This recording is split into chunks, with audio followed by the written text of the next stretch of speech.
Man, I've been with the greatest. Raymond Beadle, Don Perdome. I've heard Perdome's name so many times tonight, I think I'm gonna be sick. But you know he's my hero, right behind you, Garlits. Don't worry, this is being videoed. If you don't hear me, Garlits, I'll have you a tape later. $9.95 is what I get for this little deal.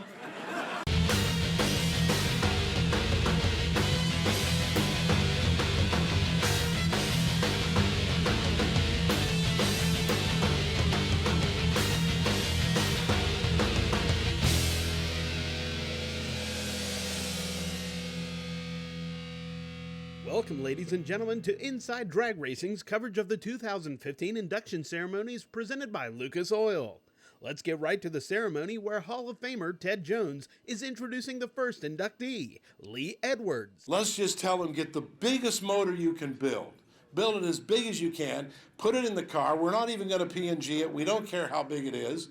Make it weigh 2,350 pounds and bring it on. 2 4-barrel carburetors and gasoline. Well, it was a big success. It went over very well. Obviously, the cars flew.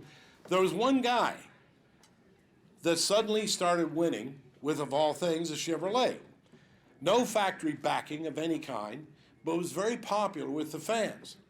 Well, meanwhile, this caught the attention of some of the racers that were still struggling with 2,800-pound cars and everything, and they said, gee, those guys are flying over there. That looks like a lot of fun. It'd be easy to win. They came over. Some of those racers ran up against one guy that caused a problem because he had figured out how to take a stock engine. These weren't aftermarket engines, okay? A stock Chevrolet engine and make it real big. So, ladies and gentlemen, long overdue, into the Hall of Fame, please welcome a guy that I think Ralph Hamilton, the announcer, first coined the term, the General Lee Edwards. I quit racing, I guess it was 1980 or something. A old boy named, what was his name? Rob. He's over at one of them tables somewhere. We went to hunting, we killed everything that we could see. Grizzly bears, moose, elk, gray goose. A whole lot of gray goose now, I'm telling you. But we had fun. Edwards? Where in the hell you at, Edwards? I was there. I saw it. I saw the day. I was 16 years old. It ain't like I'm a kitten. I'm 65 going on 100. Garlits, there ain't enough Viagra for me. Good luck, son. But I know, and you promised me since that night, where in the hell were we? Huntsville, Alabama. You told me an alien would get me, and that sumbitch ain't showed up yet. Unless it's Matt Hagen, that could be. Cheryl Greer, one of my favorites going into the Hall of Fame tonight. He got his start in a car just like this. It wasn't a funny car, but let me tell you, there wasn't any funny cars then.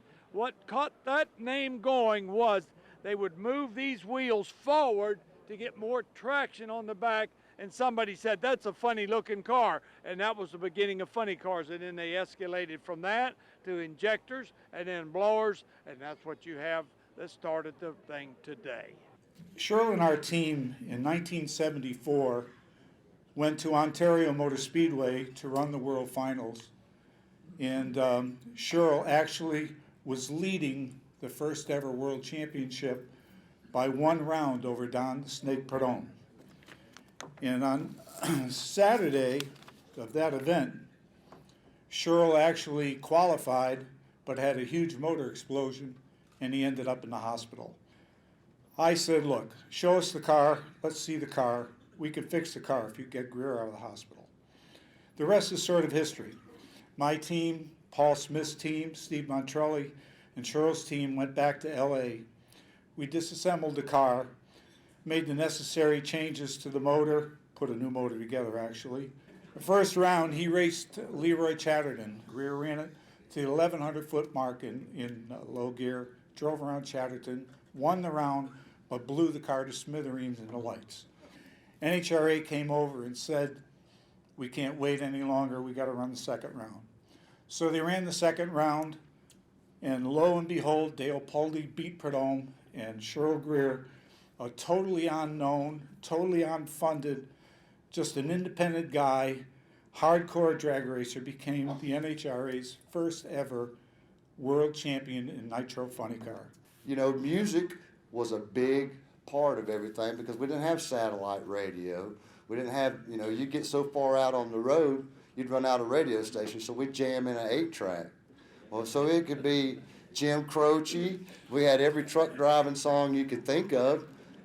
And then I had my oldest brother, Rusty, so we had the Allman Brothers and Stillwater and Marshall Tucker and all this good stuff, and you needed that stuff to keep you awake, to keep going.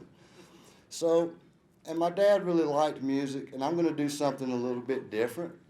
And I'm no musician by any means, but I come up with this little deal. He liked for me to play for him. And he laughed a little bit louder as he would yell up at the band. Play a train song, pour me one more round. Make 'em leave my faucet on the day they lay me down. I am a runaway locomotive out of a one-track mind, and I'm booking me a match race anywhere I find. I didn't realize the love in this room. And my girls, you saw what Cheryl Greer's son did. He stood up, he offered his daddy. When I'm gone, I expect my girls, Courtney, Brittany, stand up, stand up. I expect you on this stage to sing about your daddy. He was drunk the night my ma got out of prison. This edition of Inside Drag Racing is being brought to you by ARP, the world leader in racing fastener technology. Precision Turbo, the world's foremost manufacturer of high-performance aftermarket turbochargers. Aeromotive, we know it, we race it, we live it. And by Hidman Headers, proud to say, made in the USA.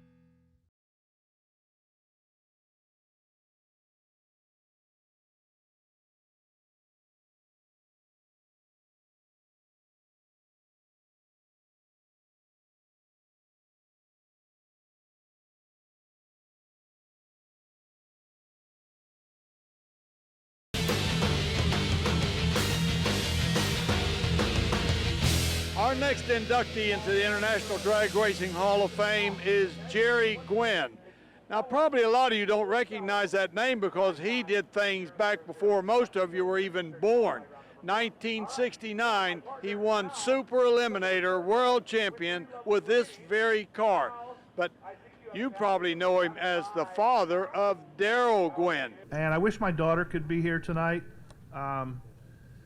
Believe it or not, she's 16 years old. It's really, really hard for me to swallow. I need a drink, actually.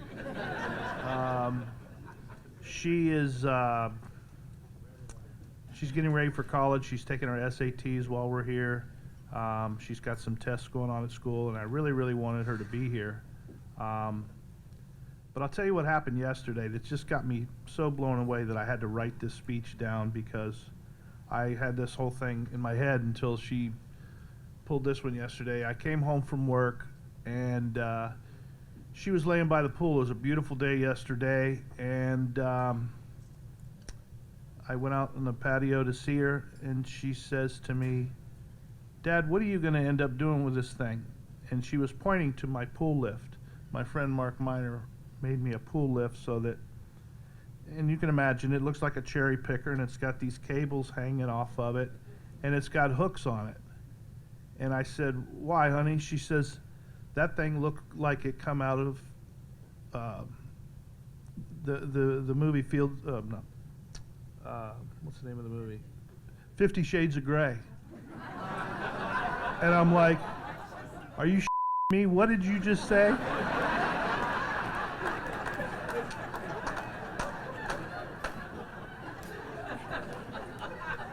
I haven't even seen the movie. And she's describing this lift with these chains, with these hooks on it. And I'm like, "No, honey, your dad is not Austin Coyle."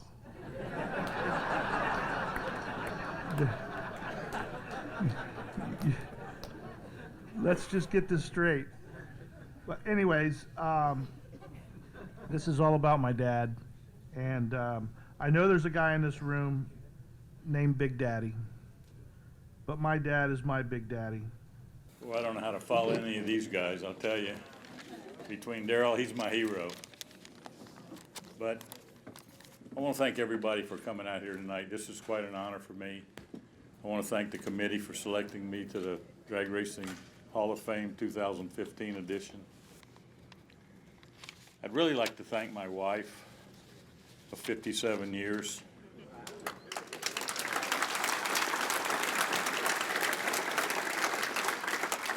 And like Darrell said, she sacrificed a lot without the living room furniture for a couple of years so we could go racing. And then when he raced, we had other issues. He had to buy a block one time, and so we missed going on a vacation. But she sacrificed and did everything she could. That's why she got the award tonight. Daryl Gwen, you called, can you hear me? I don't need that. You said I want a drink. I'm like your master. I get you a drink, I run up here, because I love you, your mom and dad, your wife. Years ago, you and I was at Darlington. That's when I met Bill Schultz. You were on your way to the championship and then the crash in England. I'll get to you, Denzi. They'll wait. Lock the doors. Lock the doors. IHRA will let me cuss. NHRA won't. I'm sorry, Graham. I'll get a letter tomorrow. It's okay. And then you crashed. And it was the most emotional thing in my life. And I'm screaming, and then Draw appears, and your mama and all the ladies. And all I said was, if I run low ET, I'll give all my money to Draw. In those days, $1,500 was like $1 million. Baton Rouge, I ran low ET, and I had to give up that check. Now, Butch Leal, the California Flash, when he raced, Pro Stock was quite a bit different. These cars are much lighter than Butch's car, and Butch actually drove cars that were built by the factory. These are all special cars, special tubing frames, plastic bodies. You know, they are the last word in technology. Where actually what Butch Leal was driving was cars that he physically modified to be able to race. Because I don't know Butch on a personal level, I had to do some digging. I reached out to my good friends Bob Fry, Bob Glidden, and a number of other people, and a common theme was that Butch is a world-class BSer. We all know the California Flash's accolades, so if I listed them, we'd be here all night. But something that stood out to me as a fellow Pro Stock racer is that Butch was the first driver in Pro Stock to run in the 8s and the 7s in a 5-year period. Now, if you think about that, that's a full second and 20-plus mile-per-hour gains for the class. I've raced Pro Stock for a little over a decade now, and we've only improved 0.3 and maybe 10 miles an hour. So what he did for the class was huge. Well, Erica, I can't believe how wonderful that was. The BS part was just a little shaky, but I'd like to thank Donna Garlitz called me and told me that I was going to be inducted, and Don left me a message, I gotta say, on my cell phone. It said, I can't hear either. It said, Daddy, give me a call. And I'm thinking, who in the hell is that? So I have it on my phone, and a couple of days later I pull it back up and I hear big. I went, I can figure this one out. So I called Don, and he said, it's your turn, buddy. And I went, thank you. And I can't tell you how much I love to hear that from him. It's time for this week's Quarter Mile Quiz presented by ARP. Melissa from Denver, Colorado wants to know, how many runs can a crankshaft make before it is replaced? And we'll have the answer after the break.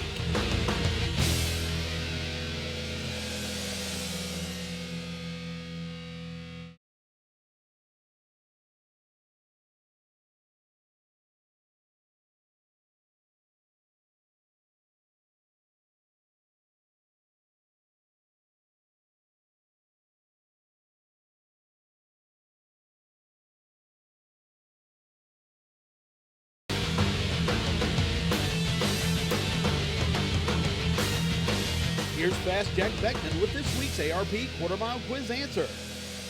You know, it used to be about 8, then we shortened it to a quarter mile, then we got some more. Now the crew chiefs are wearing them out again, so 8, 10 is probably pushing it. Our next inductee is Bob Moravez. A match race booking and a borrowed engine led to Moravez first driving the Peterson Frank twin Chevy in 1961. The successful pairing of car and driver went on to win top gas at the 62 March meet. That's when Bob's father, an old school European, decided Bob's racing career had gone far enough. He said, "You've already accomplished what only 2 or 3% of drivers do in a lifetime, and you should now get down to work and help run the family appliance business." So Bob quit for a while. He continued going to the drags as a crew member with Peters and Frank and watched other drivers such as Mickey Thompson, Craig Breedlove, and Bill Alexander struggle to get the big twin down the track. Finally, in December 1962, Bob had seen enough and climbed back in the Lions, breaking the top gas record by 4 miles an hour. Bob went to drag news and track officials, warning them that the only way this would work was never to use his name. Later that year, Pete Robinson challenged Peters and Frank for the drag news #1 gas spot at San Gabriel Dragway. As the cars pushed down, announcer Mel Reck started to introduce the drivers and caught himself. A young drag news reporter named Steve Gibbs was in the tower and remembered he had a college textbook by Lippincott. That seemed innocuous enough, and between the two of them, they came up with the rest, and Floyd J. Lippincott Jr. was born. At the race at Irwindale Drag Strip that Greg talked about, Steve Gibbs and Mel Reck came up with the name of Floyd Lippincott Jr., and it stuck. That's when Floyd was born.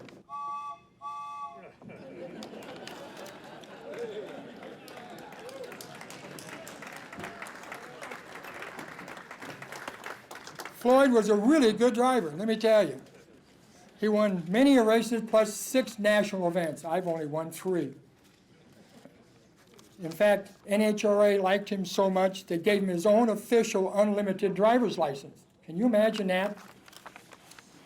You know, he's like a brother to me, maybe even closer. Bill Schultz. Now there's a name dear to my heart. You know, back when I raced in the 80s, I thought he was the smartest guy in drag racing. And then one day I got a little Yorkshire Terrier. Not this one, it's been a long time ago, but one looked just like it. And this was the smartest little dog I had ever seen.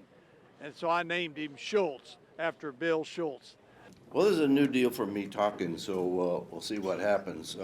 I thought being one of the last guys around that I would be able to figure out what was going on by what the other guy said, but I don't see any common thread going through the whole thing. So I do have one question to ask Don. He and I both knew for years that he had a dog named Schultz. And what I'm wondering about is, do you name him after Sergeant Schultz or do you name him after me? Yes, I did. Well, that's not an answer. I thought you were the smartest crew chief in drag racing, and that Yorkie was the smartest Yorkie I ever put my hands on. Thank you very much. This edition of Inside Drag Racing is being brought to you by ARP, the world leader in racing fastener technology. Race Gas, get more out of your engine. Custom Auto Sound, the originator of classic car OEM fit radios since 1977. And by Steel Rubber, quality crafted rubber parts and weather stripping.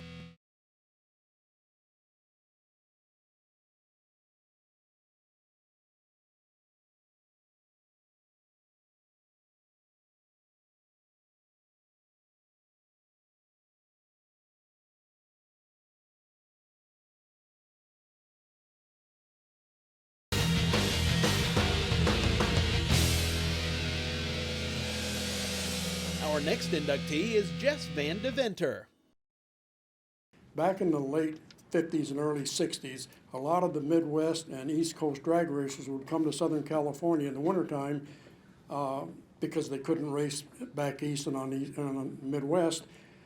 But the first thing they want to do when they got to Mexico or to San Diego was go down to Tijuana, and probably the bullfights and the dog track and the floor shows and probably the floor shows.